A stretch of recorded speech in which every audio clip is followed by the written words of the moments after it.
Hello my Wolfpack and welcome back to another episode of our Pokemon Competitive Guide video. So today we're covering Krookodile. Now Krookodile has absolutely amazing attack stats, relatively okay defenses, meaning it can live a hit or two, and base 92 speed is good. It's not amazing, but it is still good and something we can take advantage of. Now I've got 3 sets for you to take, 2 generic and 1 dynamax, and let's jump straight in. So the first set I've decided to go for is a Choice Scarf set. I thought Choice Scarf could work quite nicely because that base 92 speed, whilst it being okay, it could be a lot better. So having that +1 in speed, taking you to about 460, around 465-ish speed, making you a lot faster than the majority of Pokemon. The ability-wise, I've gone for Moxie. Now, if you knock out a Pokemon, you get a +1 in your attack. So if you can bring this out to Revenge Kill, that will just make it look so much better. Obviously, with Choice Scarf, you are limited to what moves you pick, so do be cautious there. And move-wise, I've gone for Close Combat. Powerful fighting type attack, hits a variety of different Pokemon for a good amount of damage. You've got Dark as Lariat, powerful dark type attack that goes through any setup. So let's say that you've had a Sigilif, for example, set up 3 or 4 cosmic powers and that's causing issue for you. You can use Darkest Lariat and you don't have to worry about those razors. It's just that natural stat that it'll go by.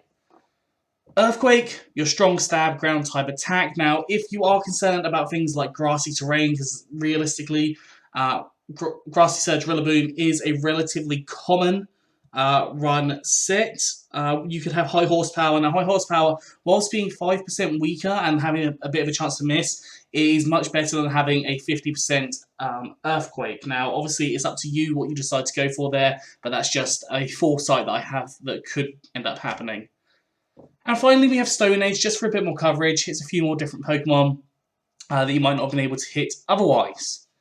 EV's gone for max attack and max speed with a jolly nature, so more speed, less special attack, and 4 EVs in special defense. Now, you could run this as jolly because base 100 Pokemon, typically, they are relatively common to be scarfed.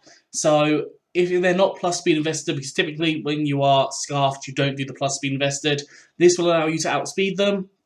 So that's quite a niche prediction. If not, you could go for the adamant nature, so it's entirely up to you how you decide to go for that. The second Krookodile set is taking advantage of Intimidate. So the fact that Krookodile has Intimidate as an ability is absolutely amazing, being able to lower down the attack stat of the opposing Pokemon. On here I've put Leftovers. You could put the Rocky Helmet if you wanted to, if you want those physical Pokemon to be trying to hit you and obviously take some damage on them. We also have Stealth Rock as a move. Now, Stealth Rock is really helpful because it takes 25% on Bug, Flying, Fire, and Ice. Now, you are weak to 2 of those, so having that 25% damage on them is really helpful for you. You've got Taunt to stop things from setting up. Let's face it, setup sweeps can be really annoying, and as well as setting up things like their own rocks. So, Krookodile's fast enough to be able to outspeed the majority of Pokemon that set up rocks. Knockoff to get rid of any items because, let's face it, Pokemon become a lot less scary when they don't have their items. And finally, I have put Toxic on here. If you don't want to go for Toxic, you could just go for Earthquake. Toxic is a transfer-only move, so you have to transfer a Krookodile from Generation 7 or before with Toxic already taught to it. And Toxic's really good for breaking setup sweepers. So if you Toxic a setup sweeper, they will either not set up as much as they usually would and not be able to sweep your full team, or they will be on a timer and they will faint before they have been able to sweep your team. So really beneficial, especially in setup sweepers. At least that's where I mostly find it advantageous. 4 EVs, I've gone for max HP and max defense with an impish nature, so more defense, less special attack, and 4 EVs in attack, just boosting that knockoff ever so slightly. You could always go for max HP, max speed with this if you wanted to, just because obviously having that opportunity to taunt early on from the hazards could be beneficial for you. And finally, we have a Dynamax set. Now this set I've put the Figgy Berry on here. Now you don't have to go with the Figgy Berry at all. You could go Choice Band, you could go Life Orb, you could go Leftovers, you could go basically any assortment of berries. And then I've gone for Moxie as the ability. So you've got Moxie, you've got Intimidate or Anger Point. Anger Point is quite specific, so I don't typically make sets with it, but if you want to try and make a set with it, because there are some moves that are specifically critical hit moves, so they might be able to work. But I would go for Moxie or Intimidate here. Move-wise, I've gone for Close Combat, which will turn to Max Knuckle, increasing up your attack. Aerial Ace will turn to Max Airstream, increasing up your speed.